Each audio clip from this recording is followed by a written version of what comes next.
Зоки Кичеец имал право на годишен одмор, вака премиерот Зоран Заев одговори на прашањето зошто Милевски кој учествуваше во сообраќајна несреќа со смртни последици бил на слобода, наместо да отслужува затворската казна за случајот рекет. За разлика од жестоките реакции во јавноста, премиерот на еден начин како да застана во одбрана на Кичеец, вели како и секој затвореник имал право на отпуст од затвор, а во оваа ситуација било поради здравствени причини, за кои била приложена и документација.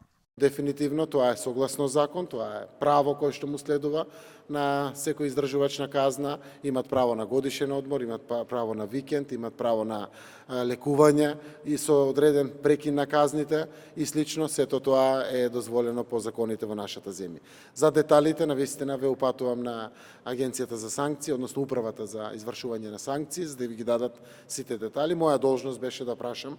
Она што е симптоматично во овој случај е што две државни институции дадоа два различни датуми и две различни причини. Според управата за извршување санкции, причината била здравствени проблеми на Кичеец, а датумот кога бил пуштен е 8 август, за разлика од нив од затворот во Струга, соопшти дека причината била здравствената состојба на неговата мајка, а датумот 11 август. Министерот за правда Бојан Маричиќ, кој е надлежен за овие две институции, најде начин како да ги одбрани, станувала збор за некаква некоординираност. Она што ми го кажа директорот на управата е дека тоа што го објавиле во име на управата со соопштение е точната верзија. Мислам дека се работи за моментална некоординација или разлика во датумите, меѓутоа суштината е дека врз база на медицинска документација добил затвореникот 30-дневен прекин на издржување на казната со цел да ги заврши тие медицински работи.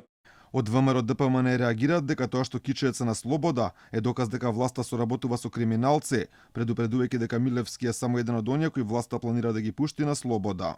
Тројца високи функционери на власта, од кои еден непосредно одговорен за полицијата, другиот по потекло од тој крај со прочуен брат и третиот познат криминалец договарале ослободување на робијаши од затвор.